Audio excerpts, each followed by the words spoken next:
ಒಂದೊಂದೇ ವಿಷಯ ಹೊರಗಡೆ ಬಂದಾಗೆ ಭಾರತೀಯ ಜನತಾ ಪಕ್ಷದ ರೋಚಕ ಸತ್ಯಗಳು ಇವತ್ತು ಹೊರಗಡೆ ಬರ್ತಾ ಇದ್ದಾವೆ. ನೋಡಿ, ಮಹಾನ್ ದೇಶಭಕ್ತರ ರೀತಿಯಲ್ಲಿ ಮಾತನಾಡ್ತಾರೆ ಇವರು. ಮಾತೆತ್ತಿದ್ರೆ ನಾವು ದೇಶಭಕ್ತರು, ನಮ್ಮಂಥ ದೇಶಭಕ್ತರು ಪ್ರಪಂಚದಲ್ಲೇ ಇಲ್ಲ ಅಂತ ಹೇಳ್ತಾರೆ. ಇದುವರೆಗೆ ಯಾವತ್ತೂ ಕೂಡ ನೆಲ ಜಲ ಅನ್ನೋ ವಿಚಾರದಲ್ಲಿ ಒಮ್ಮೆಯೂ ಕೂಡ ಇವರು ಜೈಲಿಗೆ ಹೋಗಿಲ್ಲ. ಈ ನೆಲದ ವಿಚಾರದಲ್ಲಿ, ಈ ಜಲದ ವಿಚಾರದಲ್ಲಿ, ಈ ದೇಶದ ವಿಚಾರದಲ್ಲಿ ಒಬ್ಬನೇ ಒಬ್ಬ BJPಗಾಗಿರ್ಬೋದು, ಒಬ್ಬನೇ ಒಬ್ಬ RSSಗಾಗಿರ್ಬೋದು ಜೈಲಿಗೆ ಹೋದ ಉದಾಹರಣೆಗಳಿಲ್ಲ. ಈ ಭೂಮಿಯ ಮಣ್ಣನ್ನು ಮಾರಿ ಬದುಕುವಂಥ ಯೋಚನೆಯನ್ನು ಮಾಡ್ತಿದ್ದಾರೆ. ಈ ಭೂಮಿಯ ಮಣ್ಣನ್ನು ಮಾರಿ ತಾಯಿಯ ಒಡಲನ್ನು ಸೀಡಿ ಬದುಕನ್ನು ಕಟ್ಕೊಳ್ತಾ ಇರ್ತಕ್ಕಂಥವ್ರು ಅಂದರೆ ಭಾರತೀಯ ಜನತಾ ಪಕ್ಷದ ನಾಯಕರು ಅಂತ ಹೇಳ್ತಾರೆ.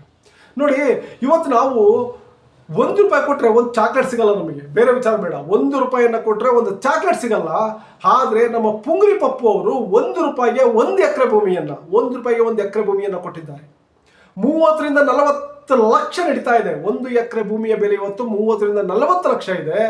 ಆದರೆ ನಮ್ಮ ಪ್ರಧಾನಮಂತ್ರಿಗಳು, ಪುಂಗ್ಲಿ ಪ್ರಧಾನಮಂತ್ರಿಗಳು 1 ಎಕರೆಗೆ ₹1 ಮಾತ್ರ ಪಡೆದಿದ್ದಾರೆ. 1 ಎಕರೆಗೆ ₹1 ಮಾತ್ರ ಪಡೆದಿದ್ದಾರೆ. ಆದರೆ ಇವರು ದೇಶಾಭಿಮಾನಿಗಳು. ದೇಶವನ್ನೇ ಮಾರಿದ್ರು ಕೂಡ ಇವರು ದೇಶಾಭಿಮಾನಿಗಳು. ದೇಶಕ್ಕೆ ಮಾಡಬಾರ್ದನ್ನು ಮಾಡಿದ್ರು ಕೂಡ ಇವರು ದೇಶಾಭಿಮಾನಿಗಳು. ಹೇಳೋದೆಲ್ಲ ಸುಳ್ಳು, ಮಾಡೋದೆಲ್ಲ ತಪ್ಪು. ಆಯ್ತಾ? MP ಟಿಕೆಟ್ ಕೊಡಬೇಕು ಅಂದರೆ ಜೊತೆಲಿ ಮಲಗಬೇಕು, ಮಿನಿಸ್ಟರ್ ಆಗಬೇಕು ಅಂದರೆ ಬೆಡ್ ಶೇರ್ ಮಾಡಬೇಕು. ಆಯ್ತಾ? ಇಂತಹ ಪುಂಗ್ಲಿಗಳೆಲ್ಲರೂ ಕೂಡ ದೇಶಾಭಿಮಾನಿಗಳು. ಆಯ್ತಾ? ₹1 ಬೆಲೆ, ₹1 ನಾಣ್ಯದ ಬೆಲೆ ಡಾಲರ್ ಮುಂದೆ ₹50 ಇದ್ದಾಗ ಅದು ಸರಿ ಇರಲಿಲ್ಲ. ರೂಪಾಯಿ ಮೌಲ್ಯ ಮುಳುಗೋಗಿತ್ತು. ಇವತ್ತು ₹95 ಆಗ್ತಾ ಇದೆ. ಆದರೆ ಇವತ್ತು ರೂಪಾಯಿ ಮೌಲ್ಯ ಗಟ್ಟಿಯಾಗಿದೆ, ತುಂಬ ಗಟ್ಟಿಯಾಗಿದೆ. ರೂಪಾಯಿ ಮೌಲ್ಯ ₹95 ಆದಾಗ, ₹50 ಆದಾಗ ಲೂಸ್ ಆಗಿತ್ತು. ಈಗ ತುಂಬ ಗಟ್ಟಿಯಾಗಿಬಿಟ್ಟಿದೆ. ಈ ಪುಂಗ್ಲಿ ಸರ್ಕಾರ ಬಂದು ಗಟ್ಟಿ ಮಾಡಿಬಿಟ್ಟಿದ್ದಾರೆ.